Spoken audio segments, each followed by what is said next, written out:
far. He will guide us. He will guide us through the EYFS approach. I want to encourage educators that are present here today to take notes, and you can also save your questions for our interactive section. Our goal today is just to reflect on these practices and how they will enhance our professional growth and also enhance our activities in the classroom. And today we'll begin with Mr. Abraham Oguakombi. But before I allow him kick off, I'll be going through his profile.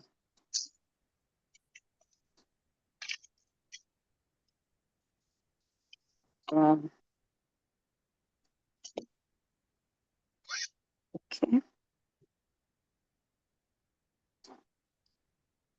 Okay. Mr. Abraham Oguakombi is a distinguished international educator with a career spanning over 40 years. He has worked at the nursery, the primary, the secondary, and the tertiary institution in Nigeria and in the United Kingdom. He holds a bachelor's degree in education, a master's degree in public administration, and an international Montessori diploma and a Montessori trainer certificate, London, UK, and an advanced diploma in senior educational leadership and management, South Africa. He's a researcher. He's a PhD student at the Abuja Leadership Center, University of Abuja. Mr. Ogukambi worked at the Igbenedion Educational Center, Benin City, after returning from England in 1993 as a Montessori teacher and a director of training. He joined the Green Spring School, Lagos, in 2003, where he served as a principal, Montessori program director, and head Green Spring Training School, Lagos.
Madam Minister, please unmute yourself. We can't hear you anymore.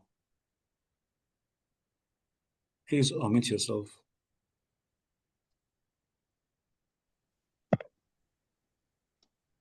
Yeah. Okay. Okay, so sorry. I said, when did you? Because I just finished reading should I go through his profile again? Because I've Yes, please go ahead.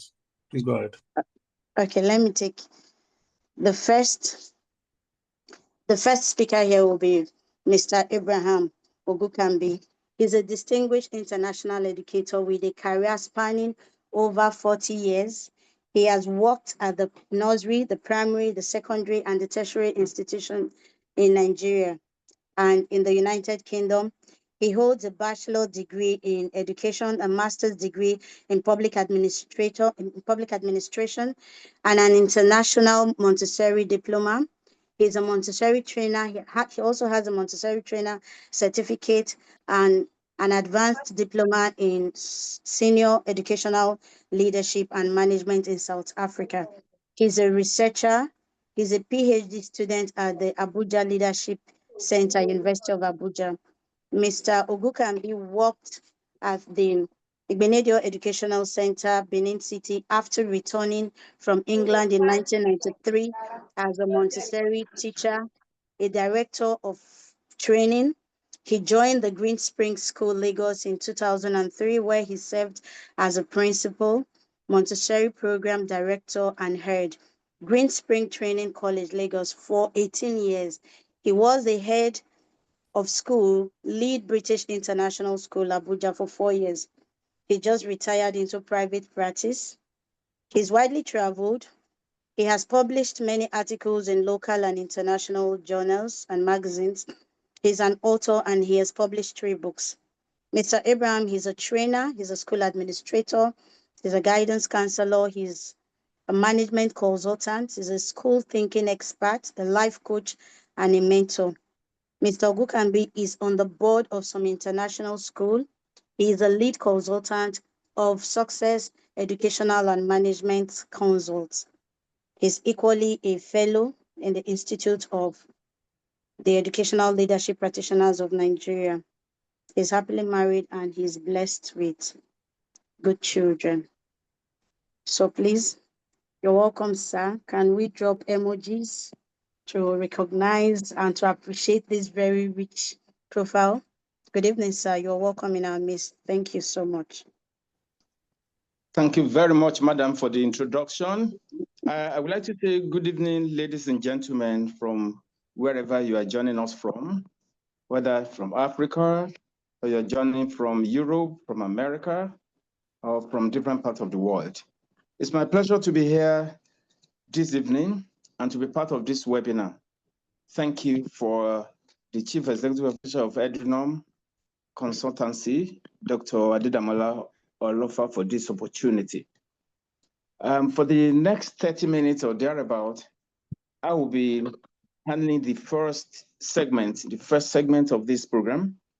And it's my pleasure, even as I give the analysis and a kind of synopsis into the Montessori method of education. So I welcome everybody, even as I go through the Montessori philosophy of education. And it's my pleasure to mention the fact that Dr. Mara Montessori propounded the Montessori method of education many, many years ago.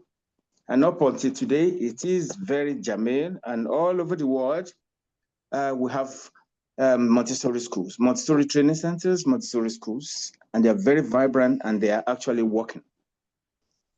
So I want to go through very quickly the life history of Dr. Mara Montessori. Mara Montessori was born in Charave in the province of Ancona in 1870. That is in Italy. So by that, it shows that she was actually an Italian lady. But during her time, one thing that was, I think, very, very significant is the fact that if you're a female child, you are expected to be a teacher. If you go to school at all, you are trained as a teacher. You don't do anything unlike what we have presently. But because of the fact that her parents are very much interested in, training her to become a very good teacher, so they moved from Charave in the province of Ancona to Rome in Italy. And as soon as she got there at the age of 10, 12 years, Maria Montessori enrolled in the Boys Technical College. She was the only female student in the college. And before the end of her course, she developed interest in subjects like mathematics, biology, chemistry, and other sciences. And it was at that moment she mooted the idea that she wanted to study medicine, which was a no-go area in those days, even for a female child. But she persisted. She applied for a role, just to be admitted to the University of Rome to study medicine. For many years, she was actually denied admission. She moved further. She was very much undaunted, and she wanted to give her best. After a very long time, Maria Montessori was actually admitted to the Faculty of Medicine, University of Rome, to study medicine. And from the first day of her appearance in the university, Maria was like, what's going on there? Many people did not welcome her. She was not welcomed. She faced a lot of persecution.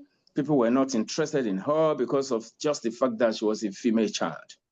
But she told them, I'm here to stay. I want to study. Nothing is going to stop me. So she continued. Despite all the challenges, she worked very hard. And by the time she finished her course in the Faculty of Medicine, University of Rome, in 1896, she became the first female medical doctor to have graduated from that university.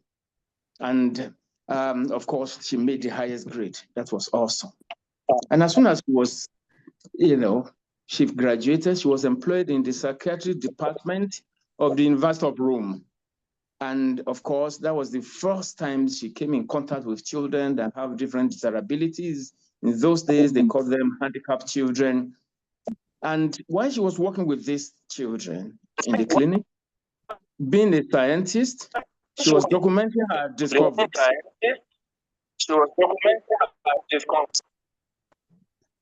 Hello, and everything that we know today about the Montessori philosophy of education was part of the. Hello, excuse me, Dr. Olofa, there's an echo. I hope everything's all right. Maybe people have to mute themselves. I could just hear echo from the background. All right. So okay, I think it's better now, sir. So she documented all her discoveries, and that's what we know as the Montessori philosophy today. And after some time, she felt she was going back to education. So Dr. Maria Montessori read all the educational literatures that were written 200 years before she was born. And she traveled from Rome to France to London to study the work of other giant psychologists like Edward Seguin, Pestalozzi, and many of them. And when she returned back to the University of Rome, she was made a professor of pedagogic anthropology in 1904. She started to propagate her Montessori philosophy. And the first opportunity for Maria Montessori to establish a school came in 1907, when she was invited by the government of Italy that she should establish a school in a tenement area that was built for when they discovered that the occupants of the estate the children were vandalizing the property and there was no school. So she established her school. And one thing that was very interesting was that for the first 6 years of the school she established, she brought in many children that were bewildered, they lacked motivation, many of them were in tears. And when she used the Montessori method on them, at the end of the period, at the end of 6 years, she presented them for external examination, and these children did better than even some schools that attended normal school. And that was what made us to have the Montessori method that we have today. From there, Dr. Maria Montessori traveled to different parts of the world. She was in London, she went to India, she went to America, established many Montessori training centers, and was training teachers in the Montessori method of education. And of course, in 1945, towards the end of the Second World War, there were a lot of persecution. She was to be attacked because of her philosophy. So Dr. Maria Montessori moved to Holland, and she wrote it in a will that wherever she died, that's where she should be buried. Of course, when she died in 1952, Dr. Maria Montessori was buried in Holland, but her philosophy remains up until today. Now, let me go to the next slide to talk about the Montessori philosophy. Can I have that slide, please? The Montessori philosophy of education. There are quite a number of things that are very, very distinct. And the first one I want to talk about is the prepared environment. Dr. Olofa, can I have the slide, please? The prepared environment. Dr. Maria Montessori emphasized the fact that in a school environment, the environment has to be prepared. And most importantly, the teacher is part of the environment. The teacher is part of the environment. And in a prepared environment, she emphasized the fact that all materials must be child-sized, all the materials they're going to use in all the 5 Montessori curriculum areas must be child-sized. And if the environment is prepared, Montessori believe that children will learn to their optimum level. And another Montessori philosophy is that of the sensitive periods of the child. And here, Montessori emphasizes that the most crucial stage in the life of a child is when he or she is between 0 and 6 years. And that when they're passing through this period, they're very, very sensitive to certain aspects of lives. And of course, we have different levels of sensitivity. We have what Montessori called sensitivity to small objects. Children are very sensitive to language, they're sensitive to walking, sensitivity to social aspects of life. All of these are part of the Montessori philosophy, which makes the method to be very distinct. Also, she spoke about the absorbent mind of the child as part of our philosophy. Still talking about the fact that 0 to 6 years is very important in the life of a child. She believed that each child between 0 and 6 have what we call absorbent mind. They absorb impressions in the environment. And this age, Dr. Maria Montessori divided into 2 segments. It says we have unconscious absorbent mind between the age of 0 and 3 years. During this period, Maria Montessori believed that the child absorbs impression without knowing the implication of all of those things. So as adults, we need to be very, very careful what we do, what we say in the presence of the child. The second stage of absorbent mind is what she called conscious absorbent mind, 3 to 6 years. At this stage, children are still absorbing impressions in the environment, but they're absorbing it consciously at this stage. So those are a few philosophies of Dr. Maria Montessori. And that will take me to the Montessori curriculum areas, Under the Montessori curriculum areas, we have 5 major areas. And what are these areas of Montessori philosophy? We have the practical life exercises.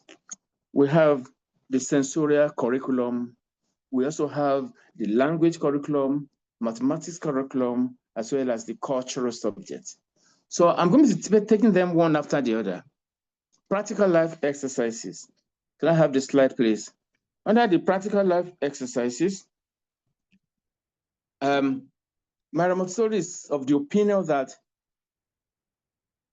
practical life exercises are those activities that adults perform at home on a daily basis to control themselves and to control the environment. So what we do as Montessori teachers is to introduce this curriculum area in our Montessori environment. From the age of 1.5 years, there are quite a number of activities for practical life exercises. And it helps to develop a lot of things in the life of a child. Practical life exercises develop the child's language, intelligence. It helps them to develop concentration, hand-eye and coordination. It helps their social aspect of life.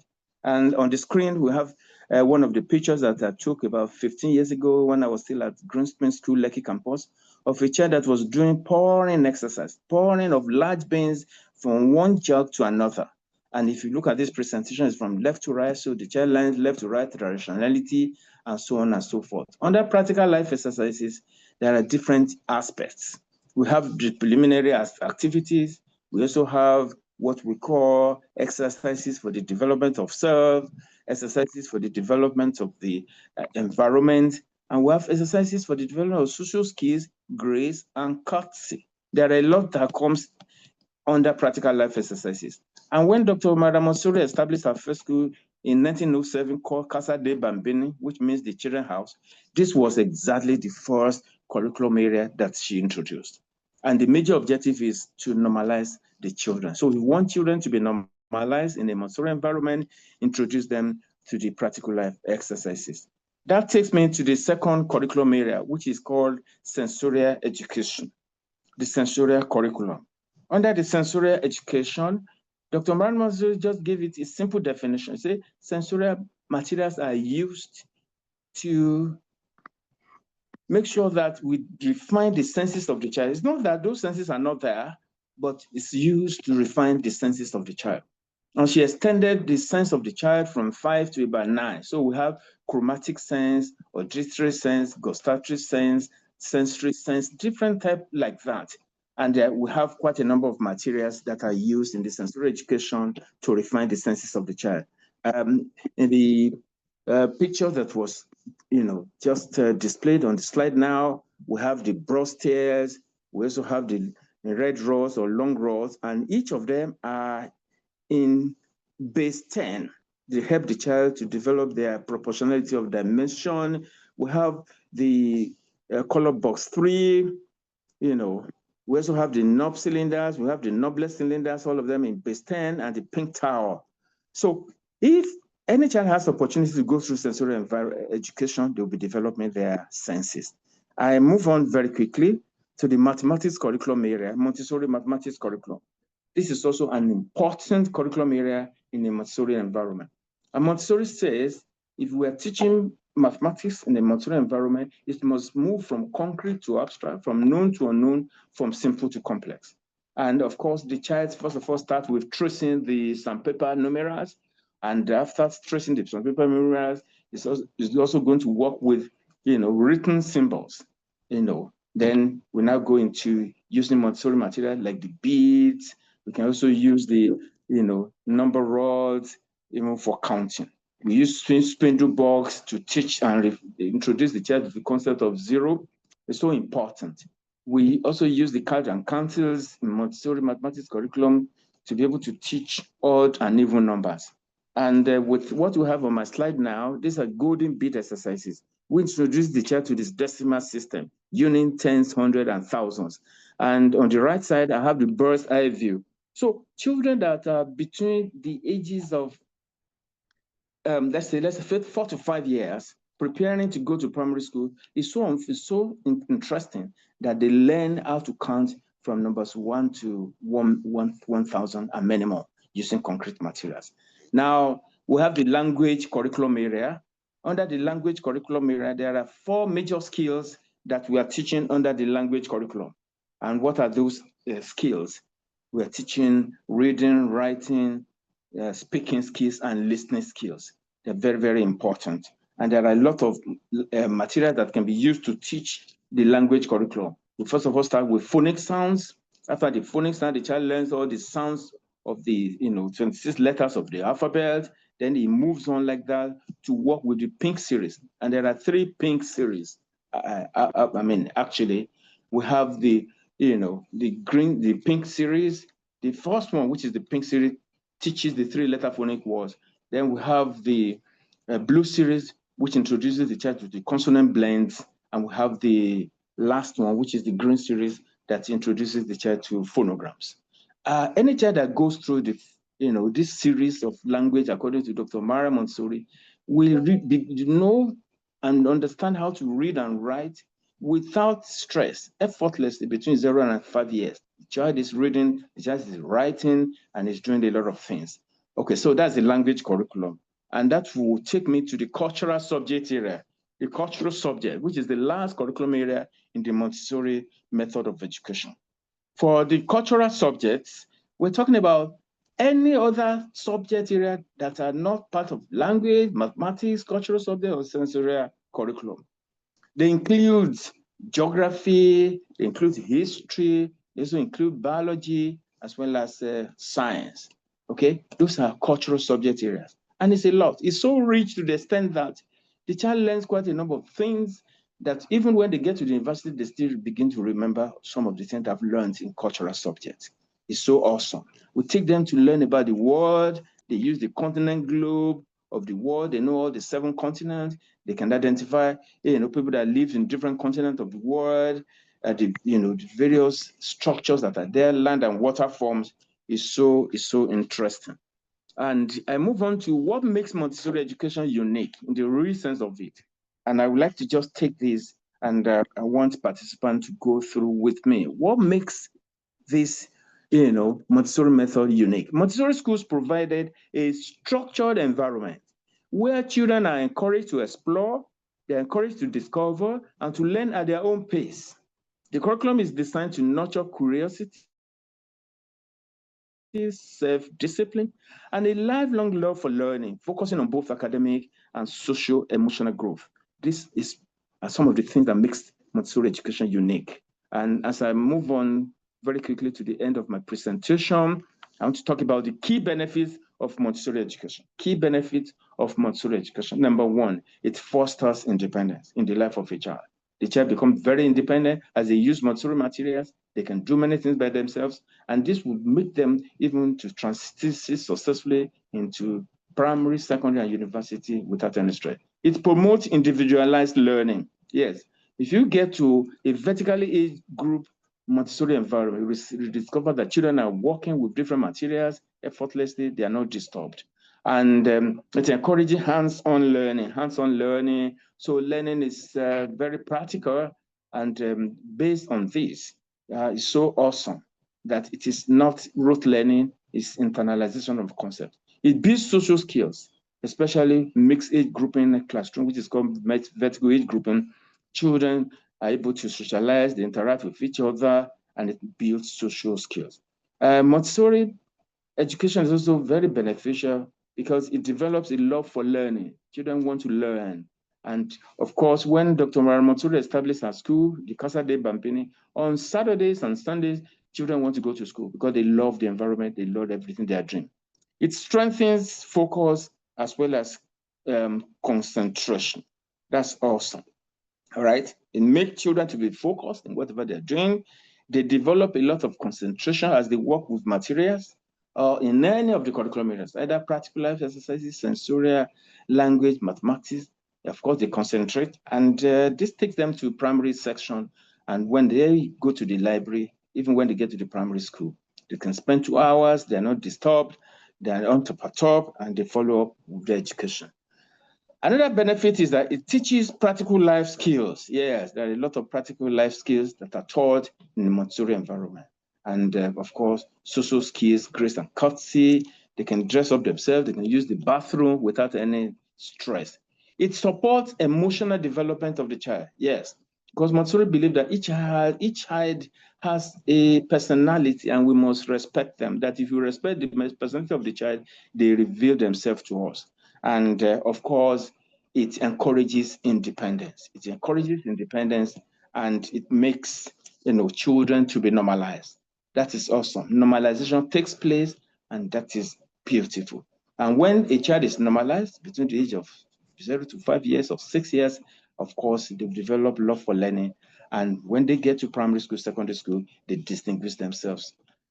So that's a bit that I'm going to talk about, the Montessori philosophy of education. So I want to say thank you very much, ladies and gentlemen, for this opportunity that have been given. And I say good evening to everybody. Thank you.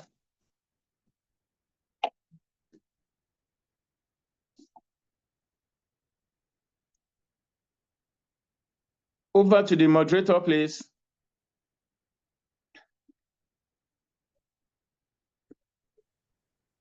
Ms. Innocent, over to you, please. Okay. Hello, such a very rich section. Thank you so much, sir. Thank you so much, sir. You're welcome, madam. I don't know how many of you had some take home, but this training was very enlightening. Like some few of my take home were, the child has to learn in a prepared environment, that there are sensitive periods, there is the absorbent mind, and few of my take homes are also the 5 areas and also the benefit of Montessori. Thank you so much. Thank you so much, sir. Thank you. Thank you. Thank you. You're welcome. Thank you for sharing your time with us. You're welcome, madam. Without any further ado, we'll be going right straight to our next speaker, which is the person of